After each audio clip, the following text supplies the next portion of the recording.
sprawling megacity of Caruk, a gleaming futuristic metropolis where sentient machines and towering holographic structures controlled every facet of life, Baiyu had once prospered.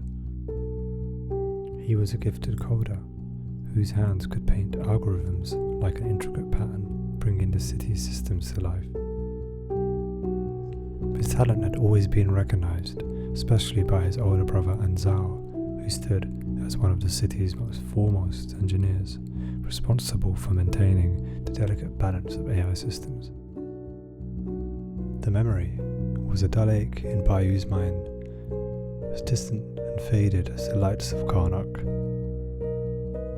In the outer circuit, the wasteland beyond the city's borders, here, among decaying tech and abandoned code, Baiyu had been cast out, banished by his older brother, the one person he trusted above all others. It happened so quickly. One moment, they were in the control center, monitoring the neural grid that powered the AI city. The next, alarms blared, red lights flashed, the systems began to collapse. Anzhao was quick to act, searching for the source of the sabotage. All data pointed to one name, Baiyu. Convinced that his younger brother sabotaged the city's neural grid, he acted swiftly, banishing Baiyu to the outer circuit. Baiyu tried to explain, to plead, but Anzhao's mind had already been poisoned by greed and power. He had tasted change that would garner immortality, long after his memory chip had moved between hosts far into the future. Baiyu understood that once the corruption had begun deep in the mind, it was almost impossible to revert. He quickly made his escape through the labyrinth of tunnels that Anzhao had long forgotten. Baiyu was the adventurous type, always jumping headfirst into troublesome waters, suspended in time for a split second before the world rushed to his visual aid, athletic, agile, and fierce in his movement. And so Baiyu found himself in the outer circuit, a place where the discarded remnants of the city's once great systems lay to rust and decay. It was a barren, merciless place where the stench of oil and taste of metal soured the eyes of the occupants.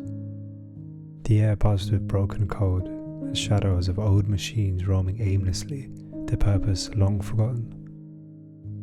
A ghost of their former shells.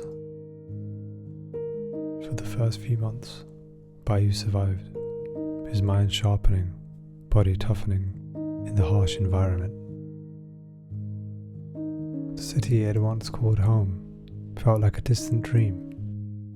He wandered through the ruins, building tactical gear from abandoned tech and scavenging what food he could find. But no matter how far he wandered, he could not escape the one truth. He had not betrayed the city. He had not betrayed his brother. The real saboteur was still out there, hidden within Caruk, laughing at the brother's broken bond. Baiyu had no way of knowing if Anzhao still thought of him. He had no way of knowing if his brother even cared. That Caruk was slowly falling apart.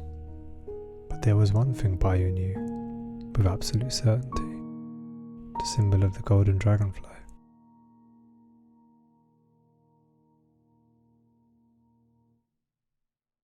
The first time he saw it, it was etched into the side of a derelict server tower, its wings spread wide, shimmering in the dull light, an obsidian of shapes flickering rapidly.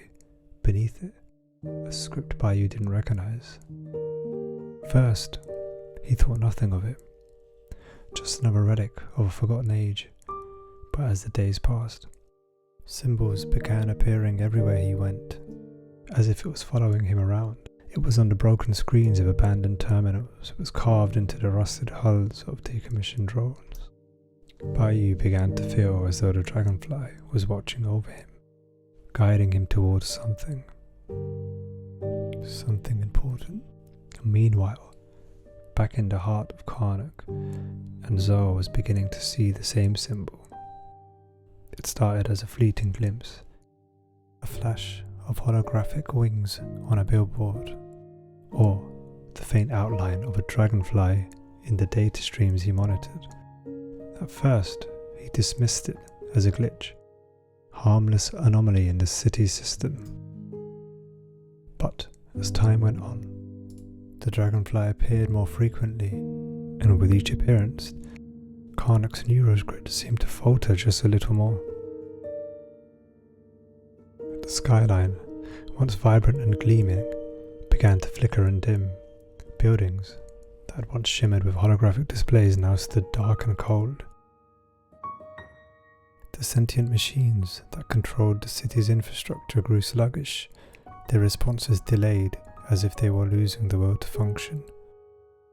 Anzhao couldn't ignore it any longer. The city was on the brink of collapse, and the dragonfly, the strange ancient symbol, was somehow connected. He needed answers.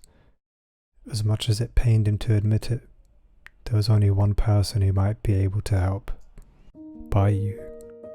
The thought of his brother stirred conflicting emotion inside Anzhao's heart: anger, guilt, and something else, something more painful. Could it all have been a mistake? Had he been wrong to cast Baiyu out? The more he thought about it, the more the pieces didn't seem to fit. The sabotage, the false accusations, none of it all made sense anymore. So Anzhao made a decision. He would journey into the outer circuit.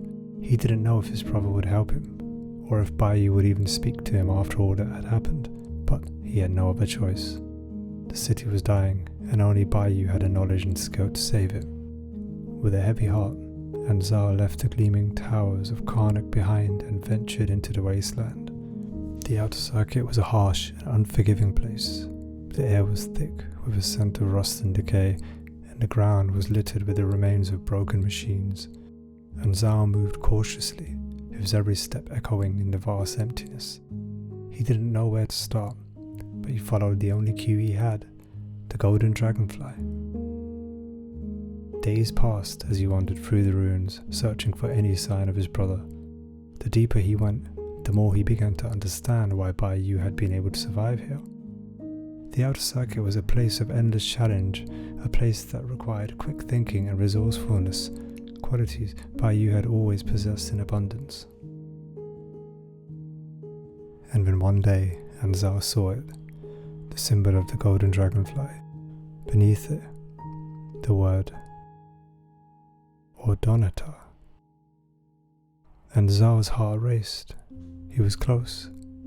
He followed the trail deeper and deeper until he finally found him. Baiyu stood among the ruins, his back turned, tinkering with a piece of broken tech. He was leaner than Anzhao remembered. His once clean-cut appearance now rugged and weathered from years of surviving in the wasteland. His clothes torn, his hands scarred, but there was a calmness about him, a quiet strength that radiated from within. When Baiyu turned to face his brother, Anzhao was struck by how different they had become.